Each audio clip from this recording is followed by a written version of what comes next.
السلام عليكم ورحمة الله تعالى وبركاته. إخواني متتبعي قناتكم يوميات فلاح، أرحب بكم من جديد في هذا الفيديو. اليوم إن شاء الله غادي نوريكم واحد الطريقة كنت كنستعملها وباقي كنستعملها من أجل الحفاظ على رطوبة التربة، وخصوصا أن شح الأمطار وقلة الماء عندنا هنا في المنطقة، فكيطلب منا اننا نديرو واحد الامور او اشياء باش تحافظ لنا على الرطوبة اكثر وقت ممكن. وهاد الطريقة كتعطي الاكل ديالها، وعلى الاقل كتحافظ على ملي كنقوم بعملية السقي كتحافظ على واحد 50% حتى 60% من الرطوبة ولمدة اطول. فغنتعرفوا على الطريقة وكيفاش كنعتمدوا عليها وكيفاش كنصاوبوها وكيفاش نحافظوا عليها والوقت المناسب للاستعمال ديالها.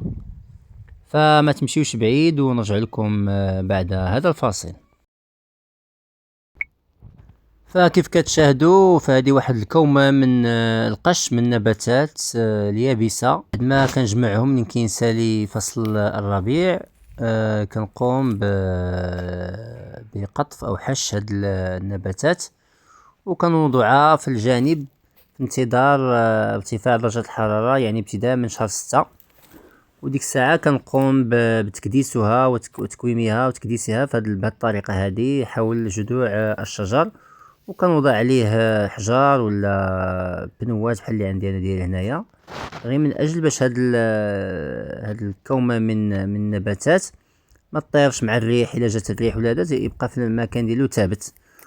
وبالنسبة لهاد الكومة من القش فهي كمثابة درع كتحمي التربة من أشعة الشمس المباشرة، فهي بحال شي ظل، فلذلك فهي نافعة من أجل الحفاظ على الرطوبة في التربة لمدة أطول. وبالنسبة للطريقة اللي كنعتمد انايا معانا كندير الكوتاكوت، خصني هاد الكوتاكوت يكون دائما الماء يكون تحت القش، مخصوش يكون كيسقي فوق القش، لان سقى فوق القش فالرطوبة كترتفع في القش، تكون معرضة للبكتيريا والحشرات الضارة والميكروبات. لذلك فانا كنوضعها تحت هاد الكومة ديال القش.